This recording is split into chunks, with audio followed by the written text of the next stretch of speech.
Good morning সবাইকে। একটা নতুন ব্লগ নিয়ে চলে এসেছি। সকালবেলায় উঠেই আজকে আবদার পাওভাজি খাবে, তো বাটার নিয়ে নিলাম। এখানে পাওভাজিটা অলমোস্ট হয়ে গেছে।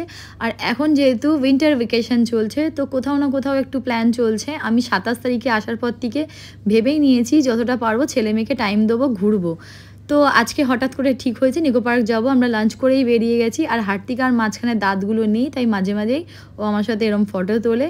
তারপরে গেছিলাম নৈদিতিকে নিয়েছিলাম নৈদিতির বাড়ির থেকে। নৈদিতির বাড়ি চিংড়িঘাটা, বেলেঘাটা ওদিকে। আর এখানে অভিরাজ বসে রয়েছে, ওই অভিরাজের বন্ধু নৈদিতি। আর এখানে অভিরাজের সাথে গল্প করছিলাম আমি। তো ফাইনালি আমরা ঢুকে গেছিলাম নিকো পার্কে ভেতরে। এখানে লাইন দিয়ে দিয়েছি। একটা হর্স রাইডিং ছিল এখানে, সেই রাইডটাতে এত ভিড় ছিল, তো আমরা লাইন দিয়েছি। ফাইনালি আমরা ভাবছিলাম যে কখন উঠবো না উঠবো, তো ফাইনালি আমরা উঠে গেছি। এখানে অনুষ্কা আর নৈদিতি বসে রয়েছে, অভিরাজ আমার সামনে, আর পেছনে টিনা বসেছে। আমি আর হার্তিকা বসেছিলাম, একটা চেয়ার ছিল এখানে সেইখানে, কেন হার্তিকা একটু ভয় পাচ্ছিল। আর এই যে আমার ছেলে আমার পাশেই রয়েছে, নৈদিতিও এনজয় করছে, অনুষ্কাও অনেক দিন পর, আমরা অনেক বছর পর এখানে আসলাম, প্রায় 3-4 বছর হলো নিকো পার্কে আমরা ঘুরতে আসলাম। হার্তিকাকে বলছিলাম ঘোড়ায় চড়বি কি না, ও তাও বলছে না না ও চড়বে না, ওর ভয় লাগছে। তো এই যে আমার ছত্রছায়া আমার পাশেই রয়েছে। তারপরে একটা জানি না কিসে ঢুকলাম, লাইন দিয়েই ছিলাম, দিয়ে ঢুকলাম। আর ঢুকেই আমার মাথাটা সাডেনলি ঘুরে গেল, যে ভাবছিলাম যে কি কোথায় চলে এসেছি, সব ঘুরছে। আর তারপরে একটা ভুলভুলাইয়ার মধ্যে দিয়ে যাচ্ছি, আমরা কিছুতেই এক্সিট করতে পারছি না। আর আমরা যেখানেই যাচ্ছি সেখানেই আবার ঘুরে ফিরে সেই জায়গাতেই আসছি, এত হাসাহাসি করে।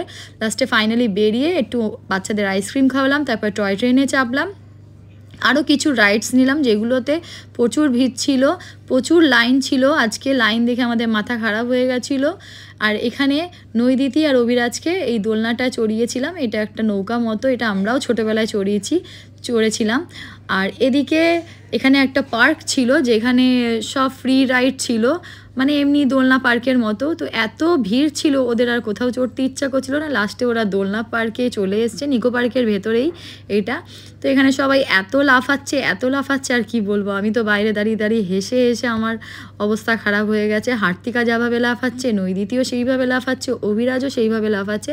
আজকে সব কটারই গা হাত পা খুবই ব্যথা করবে। তো যাই হোক, আমি দেখে খুব শান্তি পেলাম যে এরা একটু আনন্দ করছে। তারপরে অনুষ্কা, আমি, টিনা সব বাচ্চা কাচ্চা নিয়ে আমরা বেরিয়ে যাচ্ছি। আজকে একটুখানি যাবো সিটি সেন্টারে খাওয়াতে। আর অনুষ্কা দেখছিল ওই দোলনাটা, আমি বলছি এটা আমার পক্ষে একদমই সম্ভব না, তোর বাবাকে নিয়ে এসে চড়িস। তো যেহেতু বললাম উইন্টার ভ্যাকেশন চলছে, নিকো পার্কটা পুরোটাই সাজানো হয়েছিল। তো এখানে অনুষ্কা আর আমি গল্প করতে করতে যাচ্ছি। তারপরে ফাইনালি আমরা সিটি সেন্টারে গেলাম, গেম জোনে। এরা গেম খেলবে, এত গেম খেলে ওদের হয়নি, এত দোলনা চড়েও হয়নি। তো গেম খেলছে এরা।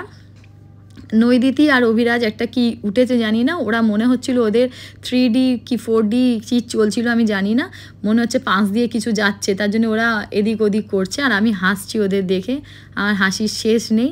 KFCতে খাওয়ালাম। ফাইনালি আমি বাড়ি চলে আসলাম, খুব টায়ার্ড ছিলাম আজকে, এত লাফাঝাফা হয়েছে ওদের সাথে। তো চম্পাদিকে বলেছিলাম একটুখানি সব কিছু কেটে রাখতে, ডাল সেদ্ধ করতে। ডাল সেদ্ধ হয়ে গেছিলো, এদিকে সব কিছু ফোড়ন দিয়ে পেঁয়াজটাকে ভেজে নিয়ে আজকে ডাল করছি, যে যেটা দিয়ে খাবে। রুটি আছে, ভাত আছে। তো আজকের ব্লগটা এত অবধি রাখলাম, একটু মিষ্টি আছে আজকে, এই দিয়ে ডিনার।